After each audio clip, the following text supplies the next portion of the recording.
प्रिय student, lifeline classes Barmer YouTube channel में आप सभी का स्वागत। आज कक्षा 12वीं विश्व राजनीति विज्ञान सतह के वैकल्पिक केंद्र के कुछ महत्वपूर्ण प्रश्नों के भंडार जो बोर्ड परीक्षा में आपके लिए वरदान साबित होंगे। ऐसे महत्वपूर्ण प्रश्नों को आप तक पहुंचाने के लिए हमने भरसक कोशिश की है। सबसे पहला क्वेश्चन है, यूरोपीय संघ की स्थापना यूरोप महाद्वीप के देशों से मिलकर हुई है। जब यूरोपीय संघ बनाया, उस यूरोपीय संघ में शामिल होने वाले सभी देश यूरोप महाद्वीप से जुड़े हुए हैं। यूरोपीय संघ की स्थापना 1 नवंबर 1993 को की गई, जो वेरी इम्पोर्टेंट क्वेश्चन है। और इसी अगली कड़ी में, यूरोपीय संघ की स्थापना कौन सी संधि के तहत हुई? प्रिय स्टूडेंट, वेरी इम्पोर्टेंट सवाल। यूरोपीय संघ की स्थापना maastricht संधि के तहत हुई थी, जो आपके लिए वेरी महत्वपूर्ण क्वेश्चन है। इसी अगली कड़ी में चौथा क्वेश्चन, maastricht शहर कहाँ स्थित है? प्रिय स्टूडेंट, यह नीदरलैंड देश के अंदर आता है। वर्तमान में यूरोपीय संघ में कुल कितने सदस्य देश हैं? 28। Very important. आज के समय में यूरोपीय संघ में कुल कितने देश हैं? उनकी संख्या है 28। इसी अगली कड़ी में, यूरोपीय संघ में शामिल होने वाला 28वां देश कौन सा है? जो वेरी महत्वपूर्ण 28वां देश है क्रोएशिया, जो यूरोपीय संघ में शामिल होने वाला 28वां देश माना जाता है। अगली कड़ी में, क्रोएशिया यूरोपीय संघ में कब शामिल हुआ? 1 जुलाई 2013 को क्रोएशिया यूरोपीय संघ में शामिल हुआ। यूरोपीय संघ, जिसे आप कह सकते हैं EU, जिसका मुख्यालय ब्रुसेल्स बेल्जियम में स्थित है।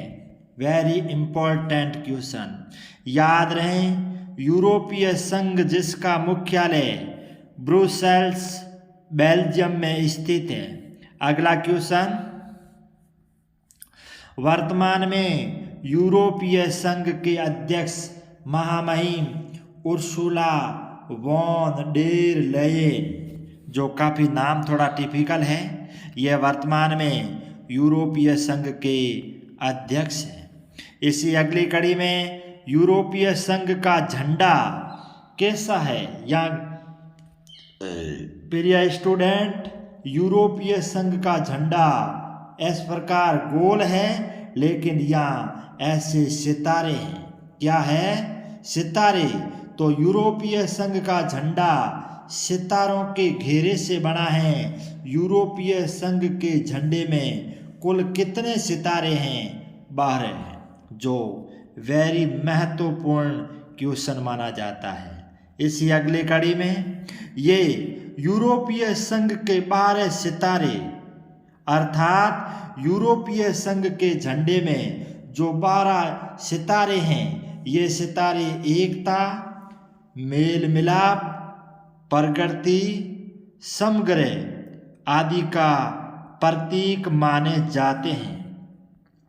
अमेरिका ने यूरोप की अर्थव्यवस्था के पुनर्गठन के लिए जबरदस्त मदद की। प्रिय स्टूडेंट, जब यूरोपीय संघ बना, यूरोपीय संघ की अर्थव्यवस्था को पुनर्गठन या मजबूती प्रदान करने के लिए सबसे बेहतरीन मदद की थी अमेरिका ने। प्रिय स्टूडेंट, इसे मार्शल योजना के नाम से जाना जाता है। 1 नंबर का क्वेश्चन आ सकता है, मार्शल योजना क्या है? यूरोपीय संघ की अर्थव्यवस्था के पुनर्गठन के लिए अमेरिका के द्वारा जो मदद की गई, उसे मार्शल योजना कहा जाता है। अगला क्वेश्चन, नाटो, जिसके बारे में आप पूर्व में पढ़ चुके हैं, उत्तरी अटलांटिक संधि संगठन, यह एक क्या है? यह एक सैन्य संगठन है और किसके द्वारा तैयार किया गया? अमेरिका। यूरोपीय संघ की कुछ महत्वपूर्ण बातें पढ़ेंगे। वो कौन सी महत्वपूर्ण बातें? यूरोपीय संघ की खासियत, यूरोपीय संघ का एक झंडा है, याद रहे यह इसका गोलाकार झंडा। इसके अंदर कुल कितने स्टार है? 12 स्टार है। ये 12 स्टार एकता और प्रगति मेल मिलाप का प्रतीक है। इसका एक गान है, ध्यान रहे, एक झंडा एक गान। स्थापना दिवस अपनी एक मुद्रा, यूरोपीय संघ की एक मुद्रा है और जिसका नाम है यूरो, जो वेरी वेरी महत्वपूर्ण क्वेश्चन है। एक समान विदेशी सुरक्षा नीति और न्याय से जुड़े मुद्दों पर हमेशा सहयोग, ये यूरोपीय संघ की कुछ महत्वपूर्ण खासियत या बातें। यूरोपीय संघ 2016 में दुनिया की दूसरी सबसे बड़ी अर्थव्यवस्था थी। 2016 में अमेरिका के बाद यूरोपीय संघ दुनिया में दूसरी सबसे बड़ी अर्थव्यवस्था थी। स्टूडेंट, इसकी अगली कड़ी का जो क्वेश्चन है, यूरोपीय संघ का एकमात्र ऐसा कौन सा सदस्य देश है जो सुरक्षा परिषद में शामिल है या स्थायी सदस्य है? वो है फ्रांस। वेरी इंपॉर्टेंट, ध्यान रहे। सुरक्षा परिषद में कुल स्थायी सदस्य देशों की संख्या 5 है, लेकिन यूरोपीय संघ से शामिल होने वाला एक देश जिसका नाम है फ्रांस। 1951 में एक संधि हुई जिसका नाम है पेरिस संधि। प्रिय स्टूडेंट, पेरिस फ्रांस की राजधानी है। एक पेरिस की संधि कब हुई? 1951 में। इस संधि के तहत यूरोपीय कोयला इस्पात समुदाय का गठन किया गया, जो वेरी महत्वपूर्ण क्वेश्चन है। मार्च 1957 में कौन सी संधि हुई? रोम संधि। रोम किसकी राजधानी है? इटली की। मार्च 1957 में रोम की संधि के तहत यूरोपीय आर्थिक समुदाय, यूरोपीय एटमी ऊर्जा समुदाय का गठन किया गया। प्रिय स्टूडेंट, ये पूछा जा सकता है, यूरोपीय आर्थिक समुदाय, यूरोपीय एटमी ऊर्जा समुदाय का गठन किस संधि के तहत किया गया? तो आंसर होगा रोम की संधि के तहत। 20 जनवरी 1973 को डेनमार्क, आयरलैंड और ब्रिटेन ने यूरोपीय समुदाय की सदस्यता ली थी। प्रिय स्टूडेंट, एक डेनमार्क, एक आयरलैंड और एक ब्रिटेन, ये यूरोपीय संघ में कब शामिल हुए? जनवरी 1973। जून 1979 में यूरोपीय संसद के लिए पहली बार प्रत्यक्ष चुनाव हुए। ये तिथियां अमूमन कभी कभार पूछी जा सकती है। 1981 में यूनान यूरोपीय समुदाय की सदस्यता में शामिल हुआ। जून 1985 में एक संधि, सांगेन संधि। कौन सी संधि? सांगेन संधि कब हुई? जून 1985 में। यूरोपीय समुदाय के अंदर शामिल जितने भी देश हैं उनके बीच सीमा नियंत्रण समाप्त कर दिया गया, कोई बॉर्डर नहीं। वेरी वेरी महत्वपूर्ण क्वेश्चन, यूरोप महाद्वीप में शामिल सभी देशों के बीच सीमा नियंत्रण कब समाप्त किया गया? जून 1985 में। और किस संधि के तहत? सांगेन संधि के तहत। अक्टूबर 1990 में जर्मनी का एकीकरण हुआ था। यह तिथि भी काफी महत्वपूर्ण है। जर्मनी का एकीकरण कब हुआ? जनवरी 2002 में। नई मुद्रा यूरो को 12 सदस्य देशों ने अपनाया। यूरो यूरोपीय संघ की मुद्रा है। लेकिन जो वेरी वेरी महत्वपूर्ण क्वेश्चन आ रहा है वो है, ध्यान से सुन लेना, कब 2012 में किसको, यूरोपीय संघ को किस क्षेत्र का, शांति का कौन सा पुरस्कार, नोबेल पुरस्कार दिया गया। 2012 में शांति का नोबेल पुरस्कार किसे मिला, यूरोपीय संघ को। किस क्षेत्र में मिला, शांति। कौन सा पुरस्कार मिला, नोबेल पुरस्कार। कब, 2012 में। Very very important. इसका जो अगला क्वेश्चन, 2016 में ब्रिटेन में जनमत संग्रह हुआ और मतदाताओं ने फैसला किया कि ब्रिटेन यूरोपीय संघ से बाहर हो जाए। आपको पता होगा उसमें जनमत लोगों की राय ली गई, तब लोगों ने वोट डाले और कहा कि ब्रिटेन को यूरोपीय संघ से बाहर हो जाना चाहिए। सेना के ताकत के हिसाब से देखा जाए तो यूरोपीय संघ के पास दुनिया की दूसरी सबसे बड़ी सेना है। आप देखो तजुर्बा, किस प्रकार दुनिया के यूरोप महाद्वीप के देशों ने मिलकर यूरोपीय संघ बनाया और दुनिया में उसकी सेना विश्व में दूसरी सबसे बड़ी मजबूत सेना मानी जाती है। यूरोपीय संघ का एकमात्र देश फ्रांस, जिसके पास परमाणु हथियार है। अंतरिक्ष विज्ञान, संचार प्रौद्योगिकी के मामले में यूरोपीय संघ दुनिया में लगभग दूसरे स्थान पर है। भले ही वो अंतरिक्ष में काम करे, भले ही वो आधुनिक संचार टेक्नोलॉजी के मामले में हो, वो यूरोपीय संघ दुनिया में दूसरे पायदान पर है। टोनी ब्लेयर, हालांकि ऐसे क्वेश्चन कभी कभार कंपटीशन में झलक पड़ते हैं और क्यों न आप तक पहुंचा दिए जाएं। टोनी ब्लेयर कहाँ के प्रधानमंत्री रह चुके हैं, इंग्लैंड। मार्गरेट थैचर कहाँ की पूर्व प्रधानमंत्री रह चुकी है, ब्रिटेन, जो कंपटीशन एग्जाम में कई बार आ चुके हैं। डेनमार्क और स्वीडन, ये दो देश हैं जिन्होंने maastricht संधि और यूरोपीय मुद्रा यूरो को मानने का प्रतिरोध किया। इन्होंने कहा हमें यूरोपीय संघ की यूरो मुद्रा और maastricht संधि सहमत नहीं है।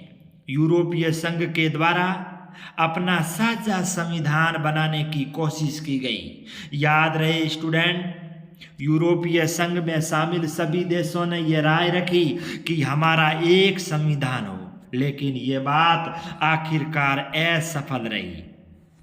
और इसी कड़ी में हमारा अगला टॉपिक आता है, वो है आसियान। हम यूरोपीय संघ के दायरे से बाहर निकलें, अब हम पढ़ेंगे आसियान। देखिए, सबसे पहले जो वेरी वेरी महत्वपूर्ण है वो है आसियान का पूरा नाम दक्षिण पूर्व एशियाई राष्ट्रों का संगठन। दक्षिण पूर्व एशियाई राष्ट्रों का संगठन, आसियान का पूरा नाम। आसियान की स्थापना कब हुई? आसियान की स्थापना 8 अगस्त 1967 को हुई। आप इन प्रश्नों को विशेष ध्यान रखें। आसियान की स्थापना 1967 में हुई। बैंकॉक घोषणा पत्र पर हस्ताक्षर करने के बाद, थाईलैंड की राजधानी है बैंकॉक, याद रहे, थाईलैंड की राजधानी बैंकॉक में घोषणा पत्र पर हस्ताक्षर करने के बाद आसियान की स्थापना हुई 8 अगस्त 1967। आसियान की स्थापना के समय कितने देशों ने बैंकॉक घोषणा पर हस्ताक्षर किए? 5 देश ने बैंकॉक घोषणा पत्र पर हस्ताक्षर किए। आसियान बैंकॉक घोषणा पत्र पर हस्ताक्षर करने वाले 5 देश इंडोनेशिया, मलेशिया, फिलीपींस, सिंगापुर और थाईलैंड, ये 5 राष्ट्र हैं जो बैंकॉक घोषणा पत्र पर हस्ताक्षर करते हैं।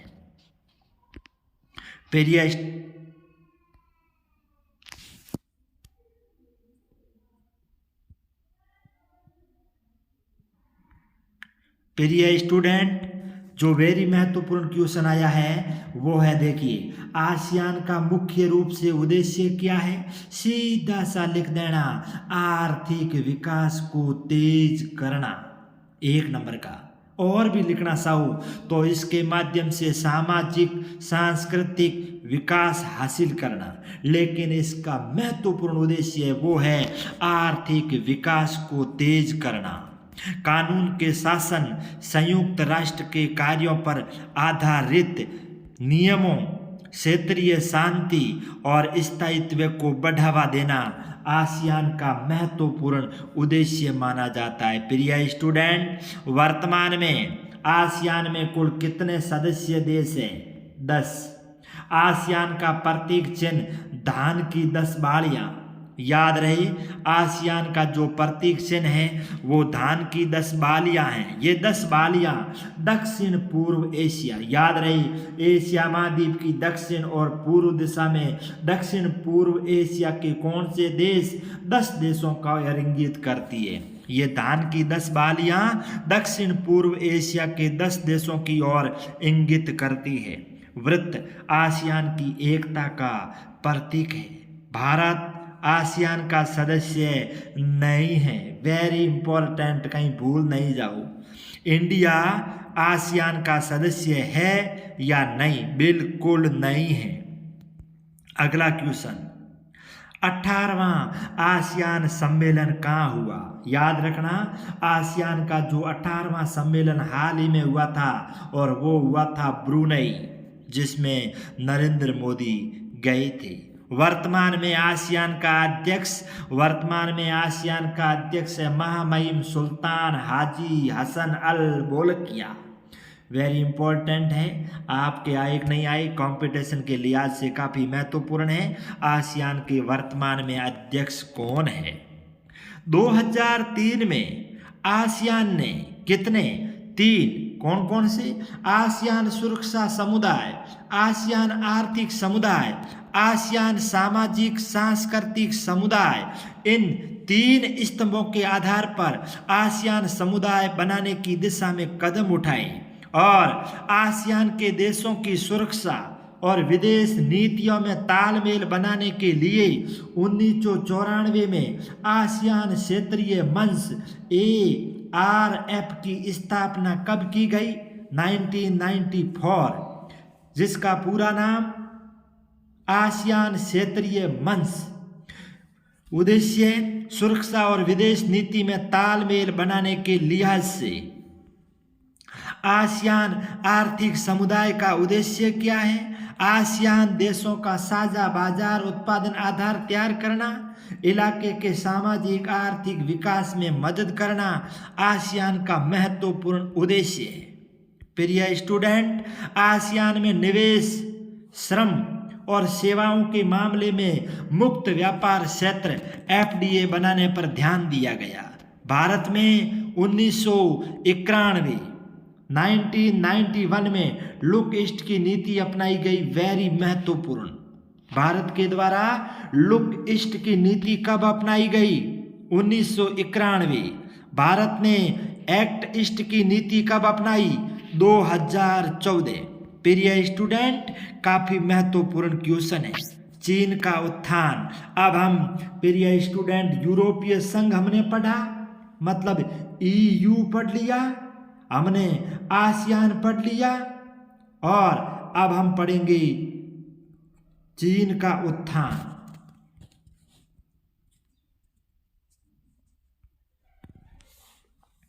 1978 के बाद चीन ने आर्थिक सफलता के लिए अपनी आर्थिक नीति बनाई।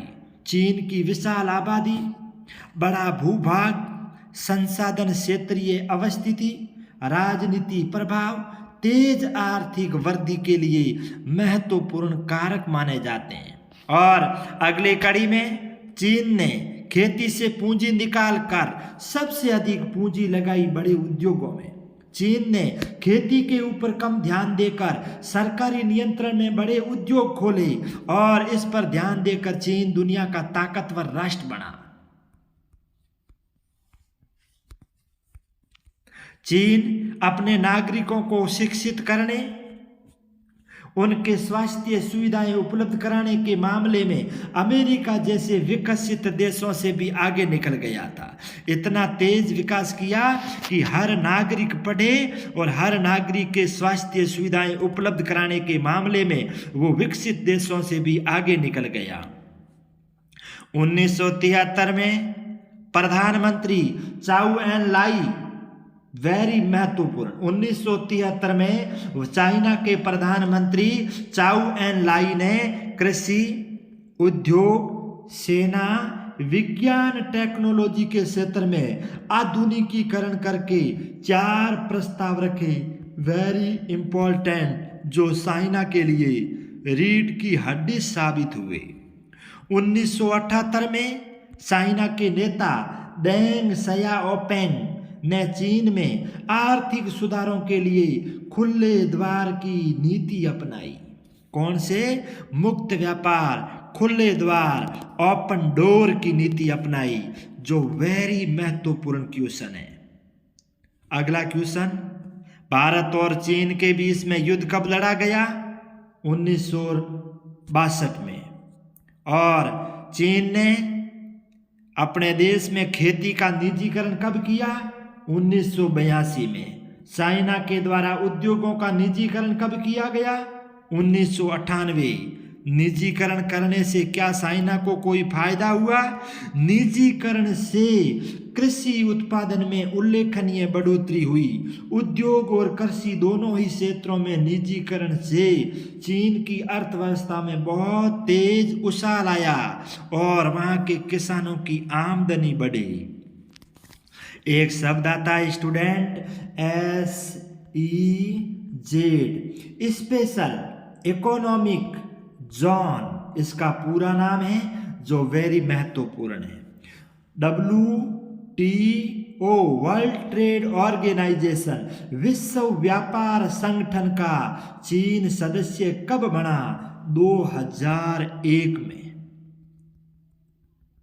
अगला क्वेश्चन, हिंदी चीनी भाई भाई का नारा किन 2 देशों के बीच फेमस रहा? वो है भारत और चीन। भारत और चीन के बीच किस बात को लेकर विवाद है? सीमा विवाद। चीन के द्वारा भारत के किस इलाके में अरुणाचल प्रदेश और लद्दाख का अक्साई चिन, इस क्षेत्र पर कब्जा करने की योजना बनाई? भारत और चीन के बीच में 1962 में 1962 में युद्ध लड़ा गया। दिसंबर 1988 में भारत के प्रधानमंत्री राजीव गांधी द्वारा हमारे पड़ोसी मुल्क चीन का दौरा किया गया और भारत चीन संबंधों को सुधारने की भरसक कोशिश की गई। चीन के राष्ट्रपति शी जिनपिंग 2019 में भारत के दौरे पर आए थे। ये हाल ही की करंट न्यूज है। 2018 में भारत के प्रधानमंत्री नरेंद्र मोदी ने हमारे पड़ोसी मुल्क चीन की यात्रा की थी। 1998 में भारत के द्वारा परमाणु हथियार परीक्षण किया गया, जो तिथि है 1998। अगला क्वेश्चन, पाकिस्तान के परमाणु हथियार कार्यक्रम में सहयोग करने वाला एकमात्र देश है, वो है हमारा पड़ोसी मुल्क चीन। अगर पाकिस्तान के इतने परमाणु हथियार है तो उसके पीछे अगर किसी का हाथ है तो वो है हमारा पड़ोसी चीन। हम अगले टॉपिक में जाएंगे और वो अगला टॉपिक है जापान। प्रिय स्टूडेंट, नाम सुनते ही लगता है एक छोटा सा टपुकड़ा, विश्व के अंदर तीसरी अर्थव्यवस्था ताकतवर राष्ट्रों में और अपने आप को बहुत ही मजबूत स्थिति में, एकमात्र ऐसा देश है जहां सबसे अधिक भूकंप आते हैं। प्रकृति के अंदर संसाधनों की कमी है, फिर भी क्या कमाल है देखना। जापान के पास उच्च प्रौद्योगिकी उत्पादन बनाने के लिए मशहूर जाना जाता है।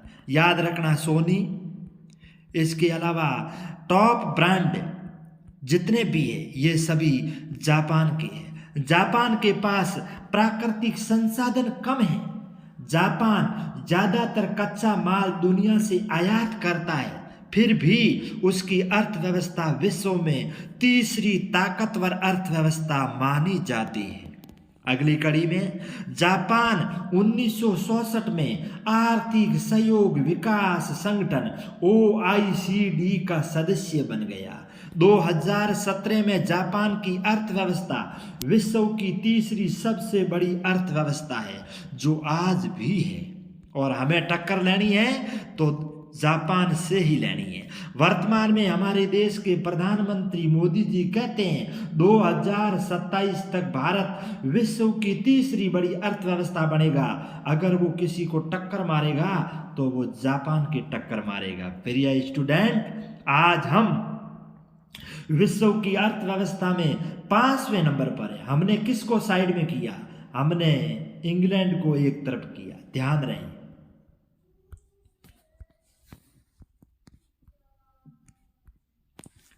एशिया के देशों में अकेला जापान ऐसा देश है जो समूह 7 के अंदर शामिल है। वेरी इंपॉर्टेंट, आबादी के लिए, जनसंख्या के लिहाज से देखे विश्व में जापान 11वें नंबर पर है। तजुर्बा,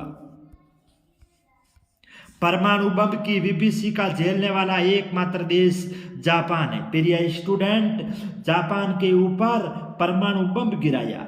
किसने गिराया? अमेरिका ने। कौन से 2 शहरों पर? एक का नाम है हिरोशिमा और एक का नाम है नागासाकी। 1945 के आसपास अमेरिका के द्वारा जापान के 2 शहरों पर परमाणु बम गिराए गए। प्रिय स्टूडेंट, तजुर्बा कीजिए, फिर भी विश्व की तीसरी बड़ी अर्थव्यवस्था है। जापान के ऊपर परमाणु बम अमेरिका के द्वारा गिराए गए। यूएनओ संयुक्त राष्ट्र संघ में अपने बजट का 10% योगदान करता है जापान।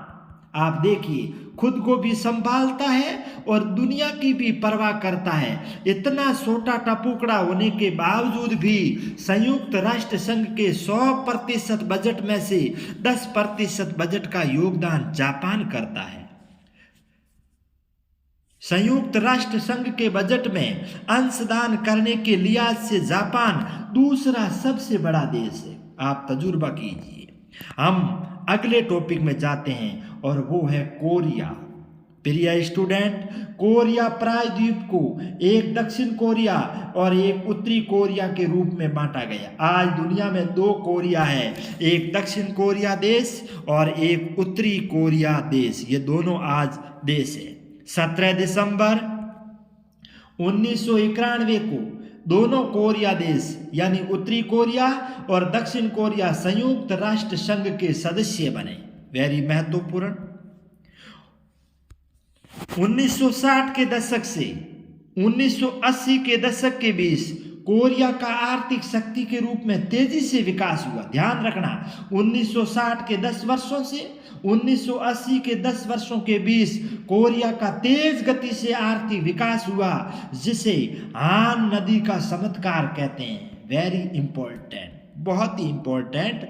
1960 से 1980 के दशक में तेज गति से विकास हुआ, जिसे हान नदी का चमत्कार कहते हैं। दक्षिण कोरिया 1996 में OECD का सदस्य बना। 2017 में दक्षिण कोरिया की अर्थव्यवस्था दुनिया में कौन से नंबर की अर्थव्यवस्था है? 11वें नंबर की। आप देखिए किस प्रकार कई देशों ने अपने आप को संभाला है। मानव विकास रिपोर्ट 2016 के अनुसार दक्षिण कोरिया का HDI ह्यूमन डेवलपमेंट इंडेक्स की रैंक है, वो कौन सी रैंक है? 18वीं रैंक है। जो वेरी इंपॉर्टेंट क्वेश्चन, ध्यान रहिए, एक बार पुनः लिख देता हूं, वेरी इंपॉर्टेंट। अगला क्वेश्चन, 2016 में दक्षिण कोरिया की मानव विकास रिपोर्ट टॉप पर रही। इसके पीछे कोई कारण?